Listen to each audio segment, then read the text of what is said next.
Hello guys, welcome to RX talks. ആരോഗ്യമുള്ള ഒരു സമൂഹത്തിനായിട്ട് നമ്മൾ ഓരോരുത്തരും അറിഞ്ഞിരിക്കേണ്ട ചില കാര്യങ്ങളുണ്ട്. ഇന്ന് നമ്മൾ സംസാരിക്കുന്നത് ടൈഫോയിഡ് എന്ന രോഗത്തെക്കുറിച്ചാണ്.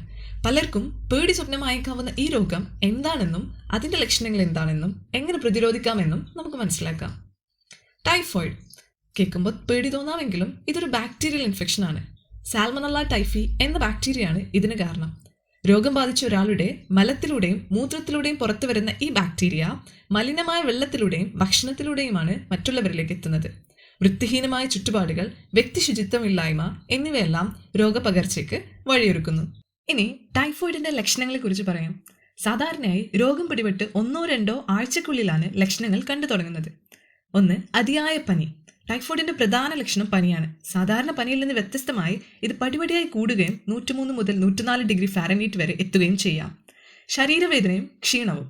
കടുത്ത ക്ഷീണം, പേശീവേദന, തലവേദന എന്നിവയും സാധാരണമാണ്.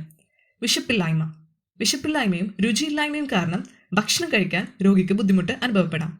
വയറുവേദനയും ദഹന പ്രശ്നങ്ങളും. വയറുവേദന, വയറിളക്കം അല്ലെങ്കിൽ മലബന്ധം എന്നിവ ടൈഫോയിഡിന്റെ ലക്ഷണങ്ങളാണ്. വരണ്ട ചുമ. ചിലർക്ക് വരണ്ട ചുമയും ഉണ്ടാകാം. റോസ് സ്പോട്ടുകൾ. ചിലരിൽ നെഞ്ചിലും വയറ്റിലുമെല്ലാം ചെറിയ ചുവന്ന പാടുകൾ കണ്ടേക്കാം. ഇതിനെ റോസ് സ്പോട്ട്സ് എന്നാണ് പറയുന്നത്. ഈ ലക്ഷണങ്ങൾ കണ്ടാൽ ഒട്ടും വൈകാതെ ഒരു ഡോക്ടറെ സമീപിക്കേണ്ടത് അത്യാവശ്യമാണ്. സ്വയം ചികിത്സ ഒഴിവാക്കുക, അത് അപകടകരമാണ്.